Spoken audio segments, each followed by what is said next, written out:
नववर्ष की शुभकामनाएं, हैप्पी न्यू ईयर्स। और ना जाने ऐसे कितने ही मैसेजेस आपको अपने फ़ोन पे मिले होंगे, मुझे भी मिला।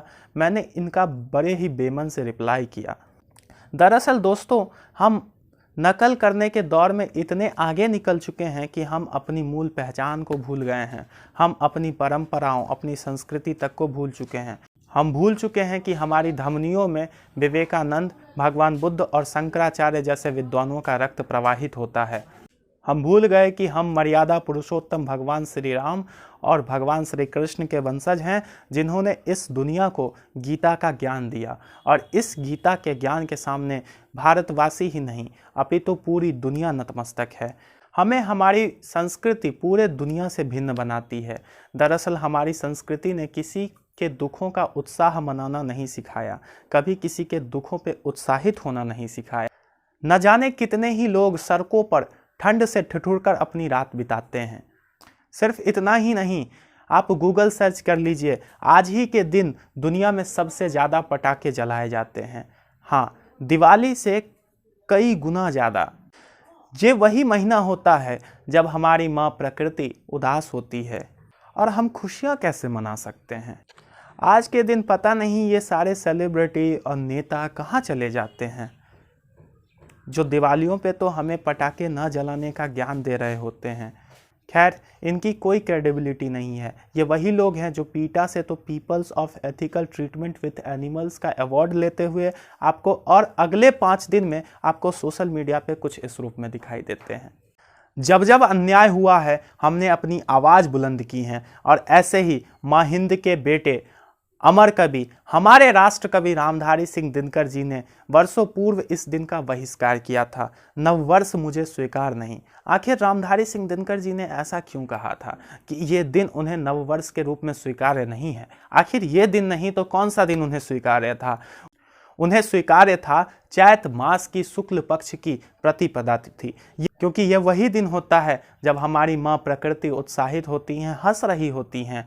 हमारे अन्नदाता किसान खुश रहते हैं, प्रकृति अपना मनोरम सुंदर रूप दिखाती है। रामधारी सिंह दिनकर जी का कहना था कि इस दिन ऐसा कोई नवीनतम बदलाव होता ही नहीं है, तो हम इसे नववर्ष के रूप में किस प्रकार से स्वीकार करें।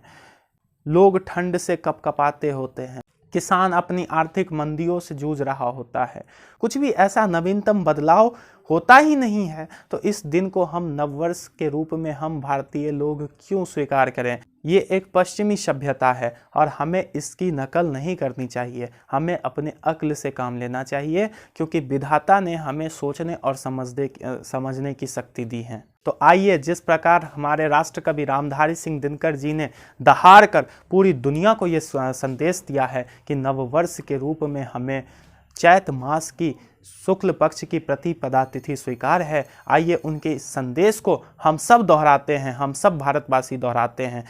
और ये हमारा कर्तव्य बनता है कि हम इस संदेश को भारत के आम जनमानस तक पहुंचाएं। इसीलिए ये आपका कर्तव्य बनता है कि आप इस वीडियो को जितना हो सके अपने साथियों के साथ, अपने दोस्तों के साथ, अपने परिवारजनों के साथ शेयर करें। आइए हम रामधारी सिंह दिनकर जी की अमर रचना नववर्ष मुझे स्वीकार नहीं को हम सब मिलकर आपस में दोहराते हैं। ये नववर्ष हमें स्वीकार नहीं है, अपना ये त्योहार नहीं है, अपनी ये तो रीत नहीं है, अपना ये व्यवहार नहीं। धरा ठिठुरती है सर्दी से, आकाश में कोहरा गहरा है, बाग बाजारों की सरहद पर सर्द हवा का पहरा है। सूना है प्रकृति का आंगन, कुछ रंग नहीं उमंग नहीं, हर कोई है घर में दुबका हुआ, नववर्ष का ये कोई ढंग नहीं। चंद मास अभी इंतजार करो, निज मन को तनिक विचार करो, नए साल नया कुछ हो तो सही, क्यों नकल में सारी अक्ल बही। उल्लास मंद है जनमन का, आई है अभी बहार नहीं, ये नववर्ष हमें स्वीकार नहीं है, अपना ये त्योहार नहीं। ये धुंध कुहासा छटने दो, रातों का राज्य सिमटने दो, प्रकृति का रूप निखरने दो, फागुन का रंग बिखरने दो। प्रकृति दुल्हन का रूप धर, जब स्नेह सुधा बरसाएगी, सस्य श्यामला धरती माता, घर घर खुशहाली लाएगी। तब चैत्र शुक्ल की प्रथम तिथि नववर्ष मनाया जाएगा, आर्यव्रत की पुण्य भूमि पर जयगान सुनाया जाएगा। युक्ति प्रमाण से स्वयं सिद्ध, नववर्ष हमारा हो प्रसिद्ध, आर्यों की कीर्ति सदा सदा, नववर्ष चैत्र शुक्ल प्रतिपदा।